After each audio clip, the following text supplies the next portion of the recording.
When I first started in law enforcement in 1998, my whole focus was incarceration. I thought that this was the actual answer to solving all our problems in society. I tell people that I wish I can honestly say that moments in my worst, I thought about, man, I gotta stop. I gotta get better. This is gonna kill me. Never did.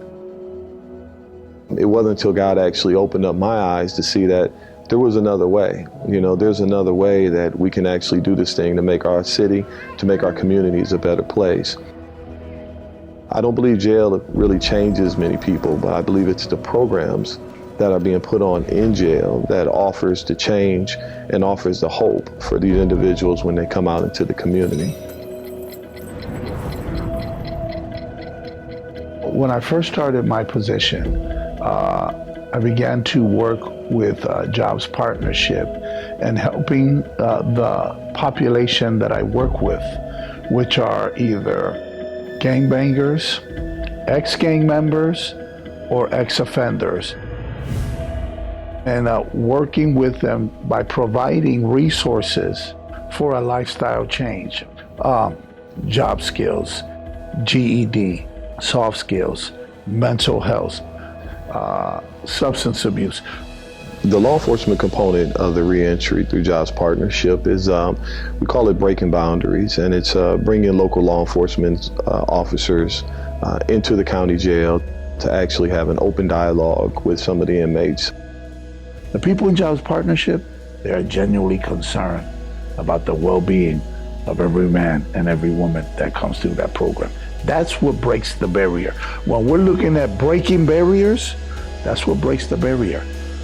What we try to do, we want it to be an open dialogue with the officers and the men that are incarcerated. So basically we have the officers as well as the men, they answer 3 questions. First one would be, just tell us about yourself.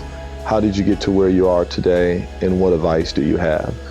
We try to keep them short because we want to give that time to have open dialogue. So if the officers have questions to the individual men about what their responses was, as well as vice versa.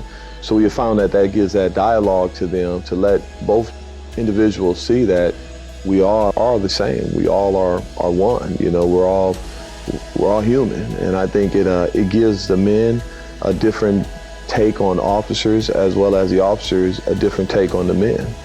Because every man that come through the doors of Jobs Partnership, whether it's in the institution or on the outside, we don't know if they ever practice or they believe.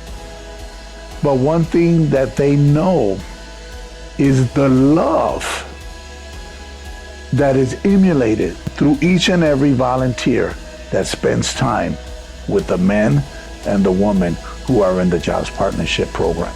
The best introduction that you will experience in your life is when you find out who you really are and accept it, and you can say, I have a chance to live again. One of the biggest challenges I see from the men in Jobs Partnership, that trust there is the major issue that they have when the officers first come into the room. You're talking about men who have only seen one side of officers.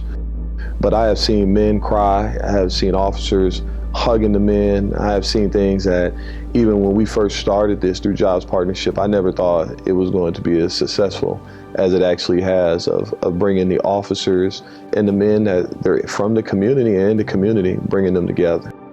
My role with Jobs Partnership is bringing to the men the fatherhood component. Fatherhood is not only about providing the roof and the finances for your children, but more of a provider and a protector and a counselor. What is a real father? So explaining that to a group of men, which majority probably were not raised with a father, it draws their attention because they're getting information like they've never received before. And the fathers and the men, they say that they tell their children, once they complete this program, they speak about how they tell their children that all law enforcement officers aren't bad and they're not the enemy. And then we go into the schools and meet some of the children as well. And we start building that relationship and that trust with them. I truly believe that cycles are being broken of the stereotypes as well. We know they still have some contacts with their family, so we want to show their family members as well that, you know, what's going on in the program and to build trust with them as well. So we will visit the family members, we pray with the family members. If there's other things that we can actually do to help the families, by all means, we try to do everything we possible to build that relationship up as a whole circle, as a whole community. I think it's the best program that's out there to really offer the men what they need to get back into society in the reentry piece. It's giving them the equipment from the financial component to the relationships to dealing with law enforcement to their families. It's everything that's missing in probably 99% of the men that are actually in there. I think if there was more programs like this nationwide, you'll see a dramatic change in the recidivism of what we see now. Jobs Partnership has over 150 volunteers. What does that mean?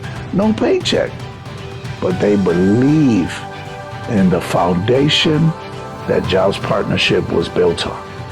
And I always say, we want to get the men and women to honestly stand up and say, I will not allow my condition to become my conclusion. That's the truth.